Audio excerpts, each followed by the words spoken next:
Why are we still talking about Brexit? I'm Mike Cashman. The channel is Britannia Waves the Rules. If you find these videos interesting, please subscribe. But why are we still talking about Brexit? Brexiters asked. There's a war on in Ukraine. Isn't that much more important?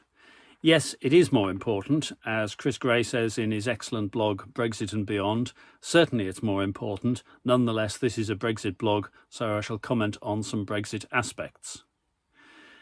The thing is, Brexiters love to say we shouldn't still be arguing about Brexit because there is a pandemic on, or because there's a war with Ukraine. And doubtless if England won the World Cup in 2022, then Brexiters would be saying we shouldn't still be arguing about Brexit when England has won the World Cup.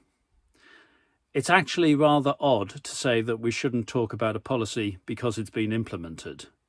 I know the Brexiters would love to forget that it ever happened and escape any accountability for it, or they do occasionally come up with rubbish like this, 100 pages of the benefits of Brexit, that really prove by its publication that there is very little to say about the benefits of Brexit, but I've made a separate video about this. Somebody came up with an analogy, and I apologise for the fact that it's a little bit violent, as it were, but the analogy is that a lorry driver under the influence of alcohol crashes his lorry and kills your small child, and then says, well, that has happened, but the child is dead now, there's nothing to be done, let's move on.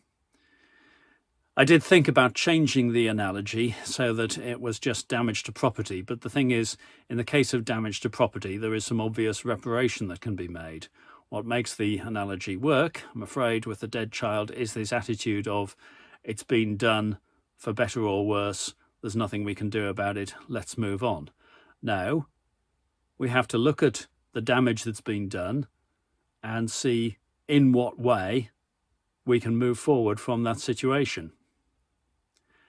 And so, however much the Brexiters would like us not to talk about Brexit, because they didn't properly plan for it, they didn't know what good effect would come from it, they can't say that now. Nonetheless, we are going to continue to talk about Brexit, whatever else is happening. It's not the most important thing in the world, but we need to see something better than the situation that we've got at the moment.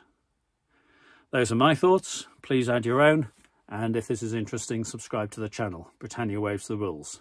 Thank you.